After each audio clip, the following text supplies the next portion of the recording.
할렐루야. 비 오는 날씨 가운데서도 이렇게 주의 예배당을 사모하신 우리 성도님들을 진심으로 환영하고 축복합니다. 오늘 나눌 말씀의 제목은 고난이 기대되는 이유, 고난이 기대되는 이유를 가지고 함께 하나님의 말씀을, 은혜를 나누도록 하겠습니다. 우리 말씀 읽기 전에 한번 옆에 있는 분하고 인사했으면 좋겠습니다. 참 잘 오셨습니다. 같이 인사해 보겠습니다. 네, 참 잘 오셨습니다. 농구 황제라고 불리던 마이클 조던에게 한 사람이 물었습니다. 얼마나 연습해야 당신처럼 농구를 할 수 있냐는 질문에 마이클 조던의 대답이 상당히 인상적이었는데요. 자기는 연습할 때 시간을 보지 않고 연습을 한다고 합니다. 그리고 어머니가 저녁을 먹으라고 부를 때까지 오로지 연습에만 매진한다고 합니다.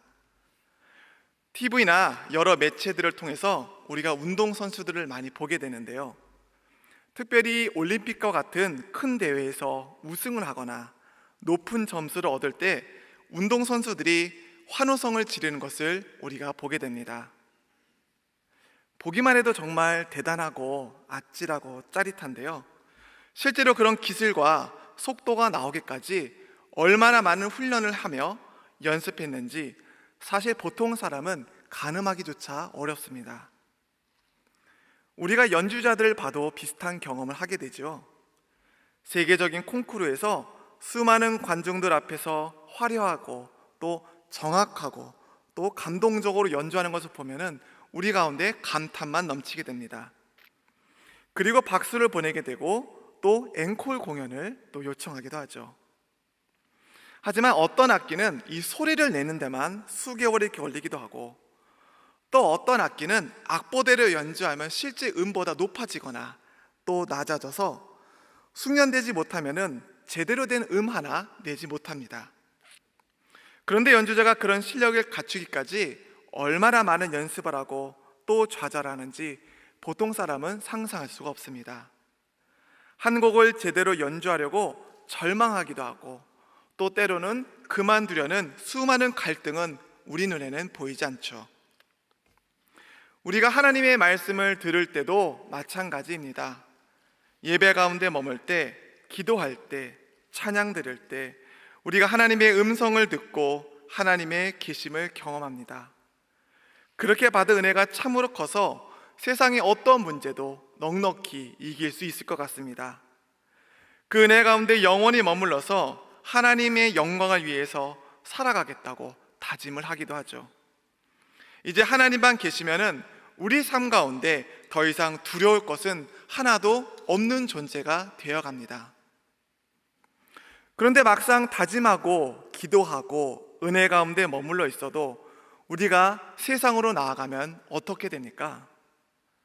한 번도 경험해보지 못한 일들, 또 예상치도 못했던 일들, 억울한 일들로 넘쳐나지 않습니까? 때로는 왜 이런 일이 나에게 벌어지는가 분노에 휩싸이기도 합니다. 때로는 하나님의 말씀을 듣고 은혜 받는 것이 무슨 소용이 있는가 후회하기도 하죠. 귀로 듣던 하나님이 눈에 보이지 않는다고 불평을 늘어놓기도 합니다. 예수님이 십자가에 돌아가신 후 베드로가 다시 물고기 그물을 든 것처럼 우리는 세상길로 다시 눈을 돌리기도 합니다. 오늘 본문 시편 119편은 성경에서 가장 긴 장으로 구성되어 있습니다. 무려 176절이나 되는데요. 시 전체 구성이 히브리어 알파벳 순으로 되어 있습니다. 이러한 형식을 답관체라고 하는데요. 히브리어 알파벳은 총 22개로 알파벳마다 8개의 절로 되어 있습니다. 영어가 A, B, C로 순서대로 되는 것처럼 히브리어는 알렛, 베트, 기멜, 달렛 이런 순으로 이어집니다. 이 119편의 기자에 대해서도 다양한 견해들이 있는데요. 다윗이라고 보는 견해도 있고 또 에스라라고 보는 견해도 있습니다. 아무튼 이 답관체로 시를 쓰려면은 참 많은 고민을 하고 또 수차례 썼다가 고쳐야지 가능한 것은 분명해 보입니다. 우리가 오늘 본문을 17절부터 읽어봤는데요. 사실 이전의 부분을 조금 알아봐야 오늘 말씀이 조금 더 쉽게 이해가 됩니다. 1절부터 16절까지를 보면은 여호와 율법을 행하는 자는 복이 있다라고 말씀하고 있습니다. 그러나 앞서 말한 것처럼 하나님의 말씀을 배우고 따라갈 때 우리가 생각하는 것처럼 그렇게 복이 바로 오는 것 같지는 않습니다. 오히려 정반대의 일들이 벌어지고 하죠. 많은 사람들이 비방을 하고요. 저는 지금까지 믿음 생활하면서 많은 분들과 또 많은 성도님들과 대화를 해봤는데 그때 내린 결론은 어느 누구도 예수님을 믿는데 편하게 믿는 분은 단 한 분도 없었다는 겁니다. 상대방에게 아무런 피해를 주지 않았는데도 비난을 받았고요. 또 멸시를 받는 경우가 얼마나 비일비재한지 모릅니다. 이런 경우 때문에 기도 제목을 내는 분도 있고 또 이것 때문에 아무도 모르는 곳에서 눈물로 기도하며 부르짖는 분들이 얼마나 많은지 모릅니다. 다시 한번 정리해 보면은 우리가 하나님의 말씀을 따르는데 왜 더 많은 비난이 닥치고 멸시를 받으며 고난이 오는 것입니까? 상대방에게 아무런 피해를 주는 것도 아닌데 왜 이런 일들이 그리스도인들에게 생기는 것일까요? 운동선수와 연주자들이 연습을 하지 않고 훈련을 받지 않으면 멋진 기술과 아름다운 연주를 나타낼 수 없는 것에서 우리는 찾아볼 수 있습니다. 하나님의 말씀도 마찬가지입니다.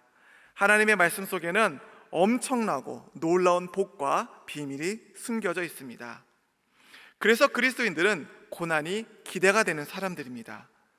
그렇다면 고난이 기대가 되는 과연 비결은 무엇일까요? 첫째로 고난은 하나님을 기대하게 합니다. 우리가 어떤 좋은 강연을 듣거나 글귀를 읽으면은 우리 마음 가운데 어떻게 됩니까? 희망을 가지게 되는 것을 우리가 경험을 하게 됩니다. 나아가 우리가 하나님의 말씀을 듣고 그 말씀을 그대로 따를 때 우리 마음 가운데는 아주 특별한 변화가 생기는데요. 그것은 바로 기대라는 감정입니다. 왜냐하면 하나님께서 우리를 가장 잘 아시고 우리의 믿음을 온전하게 하시고 우리의 삶도 아름답게 하실 것이라는 기대를 우리 가운데 주시기 때문입니다. 오늘 본문 17절을 한번 같이 읽어보겠습니다. 주의 종을 후대하여 살게 하소서. 그리하시면 주의 말씀을 지키리이다. 아멘. 오늘 본문 17절부터는 히브리어 세 번째 알파벳 기멜로 시작을 합니다. 히브리어 어순으로 직역을 하면 이렇게 되는데요. 후대하여 주의 종을 살게 하소서. 그리하시면 지키리이다. 주의 말씀을, 이렇게 되는데요. 그래서 17절은 우리말로는 주의 종이가 먼저 시작되지만 히브리어는 후대하여라는 단어로 시작이 됩니다. 이 히브리어 세 번째 단어 알파벳 기멜로 시작하는 단어가 바로 후대하여라는 뜻인데요. 이 뜻은 멸시하지 마십시오, 관대하게 대하십시오라는 뜻을 담고 있습니다. 보통 히브리 사람들이 손님을 대접할 때 쓰였던 단어인데요. 좋은 음식과 음료를 잘 대접해드리고 섭섭하지 않게 해드리겠다라는 뜻입니다. 그런데 시편은 누구에게 하는 말입니까? 바로 하나님께 기도하는 찬양의 곡조입니다. 그러니까 오늘 말씀은요, 하나님을 향해서 말을 하고 있는데요. 하나님, 저를 좀 후대해 주십시오.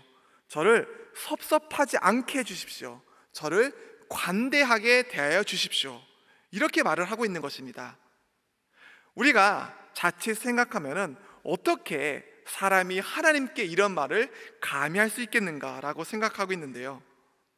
우리가 신앙생활을 하다 보면은, 보통 교회 생활을 하다 보면은 하나님이 정말로 계신가? 하나님은 나를 본체만치 하는 것이 아닌가? 그런 생각이 들 때가 있습니다.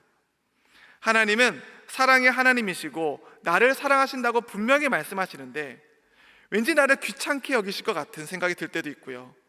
나는 그냥 수많은 사람들 중에 한 사람이 아닐까, 그러한 특별한 존재는 아니지 않을까, 나를 때로는 섭섭하게 하시는 것 같기도 하고 하나님이 나를 업신여기는 것 같은 생각이 들 때가 있습니다. 이러한 의심이 계속 지속되면은 하나님의 말씀을 우리가 과연 붙들어야 할까? 하나님은 존재하는 것인가? 하나님은 도대체 어디에 계신가? 라는 갈등으로 이어지게 마련입니다. 누가복음 8장 이야기를 좀 같이 나누고 싶은데요, 우리 8장 41절과 42절을 같이 한 목소리로 읽어보겠습니다. 이에 회당장인 야이로라 하는 사람이 와서 예수의 발 아래 엎드려 자기 집에 오시기를 간구하니 이는 자기에게 12살 된 외딸이 있어 죽어가 미러라. 아멘. 회당장 야이로가 딸의 죽음 앞에 예수님께 찾아옵니다. 회당장 야이로는 자기 딸이 병들어 죽어갈 때 예수님만 기다리는 것이 얼마나 답답했겠습니까? 우리가 잘 아는 것처럼 예수님을 모시고 자기 집으로 가는 도중에 딸이 죽었다는 소식을 듣게 됩니다. 이 야이로의 입장에서는요, 예수님께 그냥 아쉬운 정도가 아니라 얼마나 섭섭했겠습니까? 이 회당장이라는 높은 지위는 불구하고 그 전에 그냥 딸을 사랑하는 한 아버지였지 않습니까? 저도 두 딸을 키우는 입장인데요, 제가 만약 야이로의 입장이었다면 예수님께 굉장히 섭섭했을 것 같습니다. 그리고 꼭 지금 상황이 마귀가 등장하기 딱 좋은 상황인 것 같아요. 하나님이 너를 위해서 아직도 기적을 베풀고 있는지 아느냐? 너 왜 이렇게 어리석게 사느냐? 이제 다음 단계는 사람한테 가서 물어봐야 되지 않겠느냐? 누가복음 8장 50절을 한번 같이 읽어보겠습니다. 예수께서 들으시고 이르시되 두려워하지 말고 믿기만 하라. 그리하면 딸이 구원을 얻으리라 하시고. 아멘. 우리 예수님의 대답은요, 점점 더 미궁 속으로, 답답함 속으로 빠집니다. 아이가 죽었으니 두려워하지 말라는 뜻은 알겠는데 믿기만 하라니요. 아이가 죽었는데 이제 와서 믿을 게 뭐가 있겠습니까? 하나님을 의지했던 결과는요, 절망에 가까웠습니다. 예수님을 모셔왔더니 빠져나올 수 없는 수렁에 더 깊게 빠지고 말았습니다. 이러한 상황에서 이 회당장은 도망쳐 세상으로 가고 싶어 하지 않았을까요? 그런데 예수님은 절망하는 라이오에게 끝까지 하나님을 신뢰하라고 말씀하고 있습니다. 그 결과는 야이로의 딸이 다시 살아났습니다. 요셉을 보십시오. 요셉은 절망할 때 하나님은 요셉을 바로 그 문제를 바로 해결해 주진 않으셨습니다. 요셉이 인간적인 방법으로, 이성적인 방법으로 그 문제가 해결된 것은 아닙니다. 바로 하나님은 이 바로에게 꿈을 주어서 요셉을 찾게 하신 것이죠. 모세는 또 어떻습니까? 미디안 광야에서 40년 동안 낮아져서 땅에 완전히 엎드러졌습니다. 애굽의 왕족 신분에서 이제는 광야에서 인생을 비참하게 끝내야 하는 건 그런 운명이 다가왔던 것입니다. 누구나 모세는 더 이상 회복의 가능성이 없다고 판단했을 때 하나님은 불타는 떨기나무 앞에서 모세를 만나 주셨습니다. 우리가 하나님의 자녀로 살아갈 때, 하나님의 말씀을 들을 때, 또 기도할 때 어쩌면 하나님께 처음부터 후대받고 관대하게 대접받을 생각은 하지 않는 것이 좋은 것 같습니다. 오히려 하나님 앞에서 낮아지고 겸손해지는 것이 하나님을 기대하는 것입니다. 우리가 말씀 앞에 낮아지면은 하나님의 능력이 오히려 더 빨리 나타나게 됩니다. 만약에 하나님께서 오늘 우리의 삶을 거두어 가신다고 생각하면은 하나님 말씀대로 한번 살아보지도 못하고 내 인생이 끝나면은 남을 것이 하나도 없는 것 같습니다. 우리의 삶의 길이가 언제까지 연장될지는 아무도 모릅니다. 그러니까 할 수 없는 것은 못하더라도 할 수 있는 데까지는 우리가 하나님의 말씀을 붙들며 살아봐야 하는 것입니다. 그래서 그렇게 그 말씀대로 살았을 때 어떤 결과를 가져오는지 작은 것 하나라도 우리가 주의 말씀 가운데 체험하며 살아볼 필요가 있다는 것입니다. 내가 마음을 먹으면은 할 수 있을 때 실천하면은 하나님의 기대가 나의 기대가 되는 줄로 믿습니다. 두 번째는 고난은 하나님을 발견하게 한다는 것입니다. 오늘 본문 19절을 한번 같이 읽어보겠습니다. 나는 땅에서 나그네가 되었사오니 주의 계명들을 내게서 숨기지 마소서. 아멘. 교회를 다니고 신앙생활을 하게 되고 또 그렇게 하나님의 말씀을 따라가게 될 때 세상으로부터 칭찬받고 부러워하는 그런 일은 정말 드물게 일어납니다. 보통은 어떤 취급을 받습니까? 이상한 취급을 받게 되죠. 제가 섬기던 모교의 담임 목사님의 그 설교를 듣다가 지금 벌써 꽤 오랜 시간이 지났는데도 잊혀지지 않는 것이 있는데요, 설교 중에 그런 말씀을 하셨습니다. 본인은 친구가 한 명도 없다라는 겁니다. 그래서 이게 무슨 내용인지 한번 자세히 듣고 나니까 자기는 이제 세상 친구는요 단 한 명도 남아있지 않다라는 거예요. 그래도 교회 다닐 때는, 어릴 때는 좀 이렇게 어울리고 그랬는데 신학교에 들어갔다는 소문이 친구들에게 퍼지자마자 재미 한 개도 없다며 다 슬슬 떠나갔다는 겁니다. 사실 오늘 설교 중에 이런 말 하긴 좀 뭐한데요, 아주 리얼하게 표현하셨는데 너만 생각하면 술맛이 다 떨어진다는 거예요. 제가 지금 이 목사님의 기분을요 조금 알 것 같은데요, 저는 군 생활을 하면서 참 좋은 분들을 많이 만났습니다.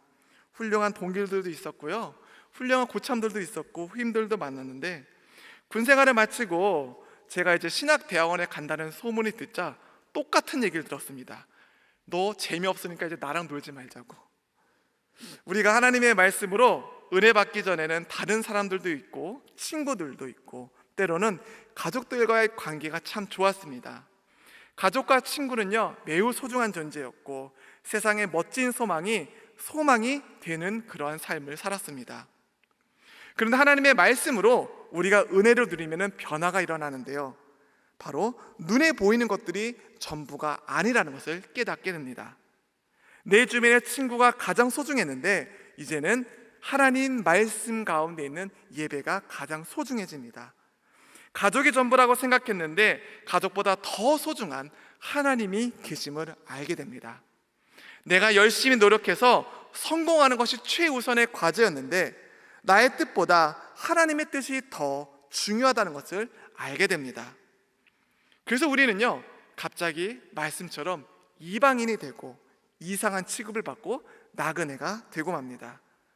오늘 22절을 한번 같이 읽어볼까요? 내가 주의 교훈들을 지켰사오니 비방과 멸시를 내게서 떠나게 하소서. 더욱이 하나님의 말씀을 따르는 자는 비방과 멸시를 당하게 됩니다. 하나님의 말씀은 참 순전한데요, 왜 그것을 지키면 다른 사람들로부터 비방과 멸시를 받게 될까요? 첫째로는 하나님을 싫어하는 사람들이 있습니다. 하나님이라는 말만 들어도 그냥 싫어하는 사람들이 있어요. 자기한테 잘못한 것도 하나도 없고 어떤 근거도 없는데 그냥 싫어합니다. 그러나 보다 근본적인 이유는요, 우리가 하나님의 말씀을 지킨다고 해서 당장 잘 되는 것도 아니고요, 당장 복을 받는 것도 아니고 당장 성공하거나 당장의 능력이 오지 않기 때문입니다. 오히려 우리가 신앙생활을 하고 하나님을 만나다 보면요 반대가 되죠. 세상의 욕망을 버립니다. 세상의 명예를 버렸기 때문에 우리가 오히려 세상에서 힘은요 더 약해지기 마련입니다. 우리가 하나님의 말씀을 따르며 살지만 하나님의 능력이 아직 우리 가운데 임하지 않았을 때 우리의 삶이 가장 힘든 것 같습니다. 조금 더 쉽게 설명하면은 아직 끝이 보이지 않은 터널의 한 가운데 있을 때 우리의 삶은 세상적으로 볼 때 가장 비참하며 살기 힘든 때입니다. 제가 보려고 하는 프로그램은 아닌데요, 꼭 보게 되고 때로는 어쩔 수 없이 보게 되는 프로그램이 있습니다. 제가 조사해 보니까 이 프로그램이 무려 방송된 지 53년이나 됐더라고요. 혹시 이 프로그램이 어떤 프로그램인지 아십니까? 동물의 왕국입니다. 제가 말씀을 준비하면서 보니까 1970년 3월에 첫 방송을 했더라고요. 프로그램을 보다 보면은 가장 인기 있는 동물들은 무엇입니까? 아무래도 맹수들이 나올 때 가장 인기가 있죠.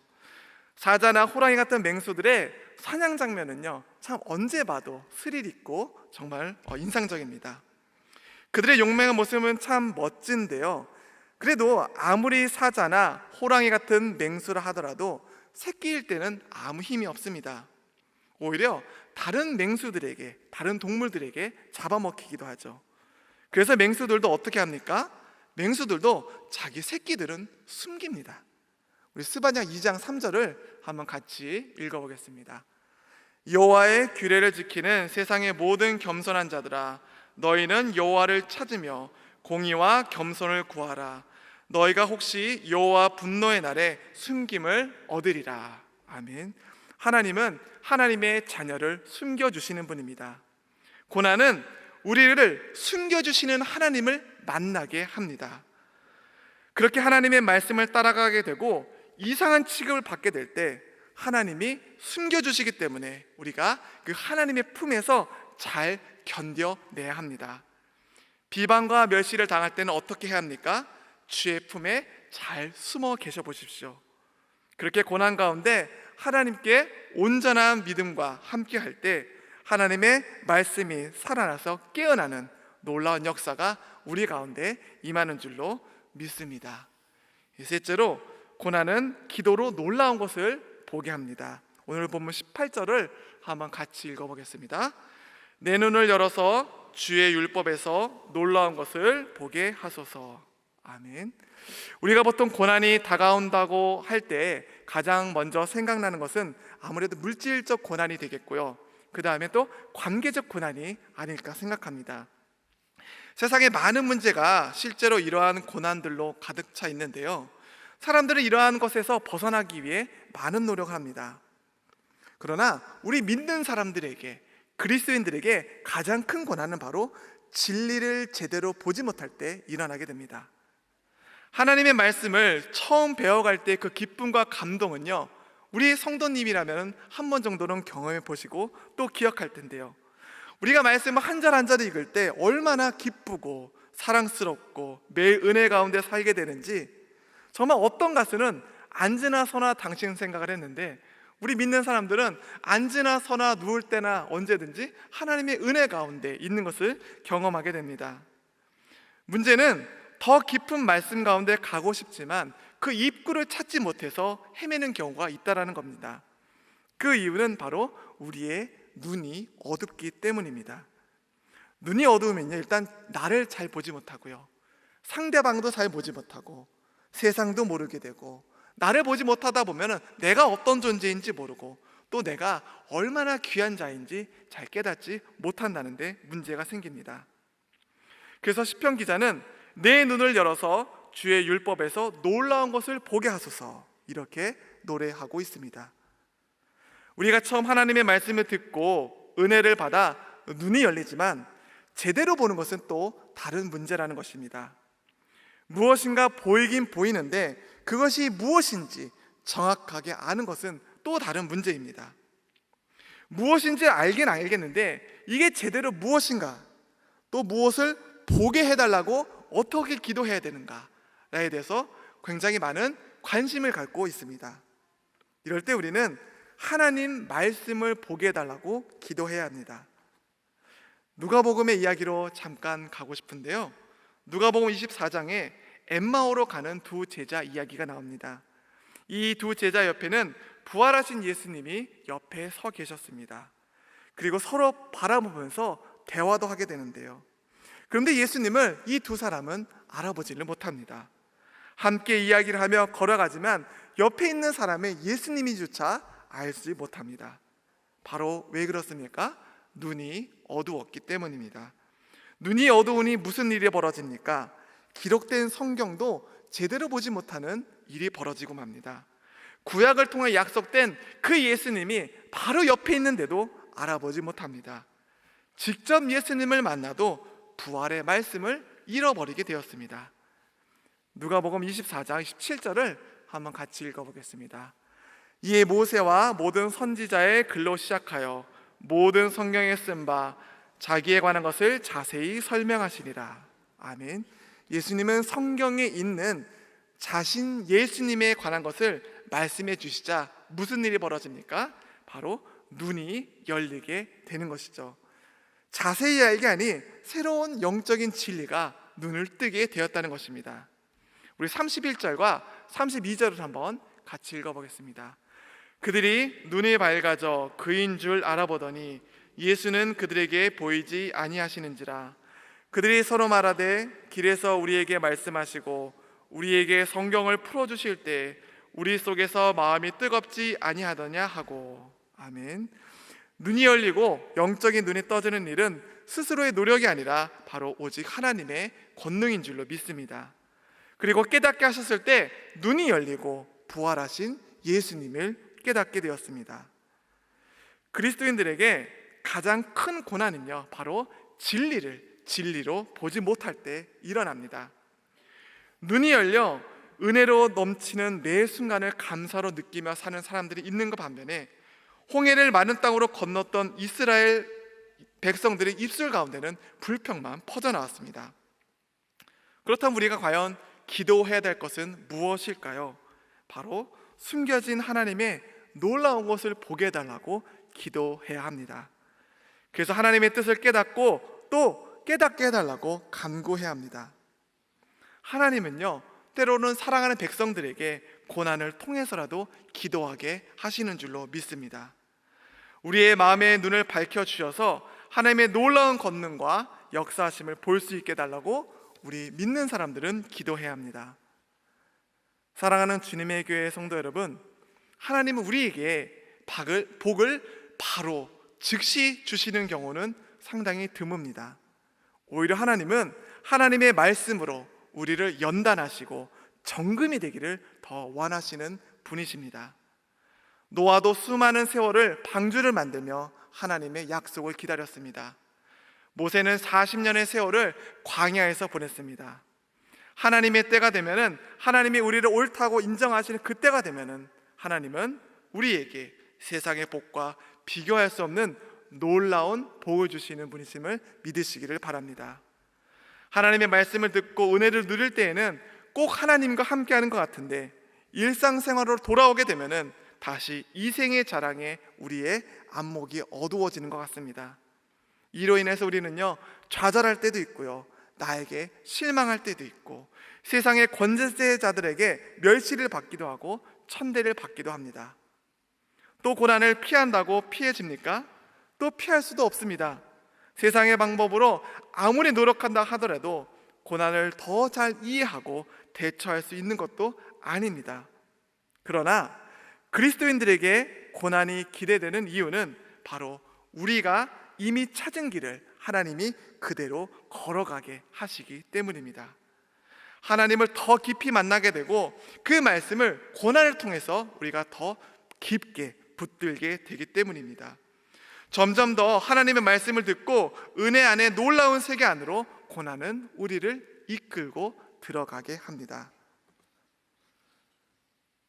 사랑하는 주님의 교회 성도님들, 지금 고난 중에 계신 분 계십니까? 이때는 바로 하나님을 기대하는 때입니다. 지금 고난의 터널의 한가운데에 계십니까? 숨어 계신 하나님을 가장 잘 만날 때입니다. 눈을 열어주시는 하나님을 가장 만날 귀한 때인 줄로 믿습니다.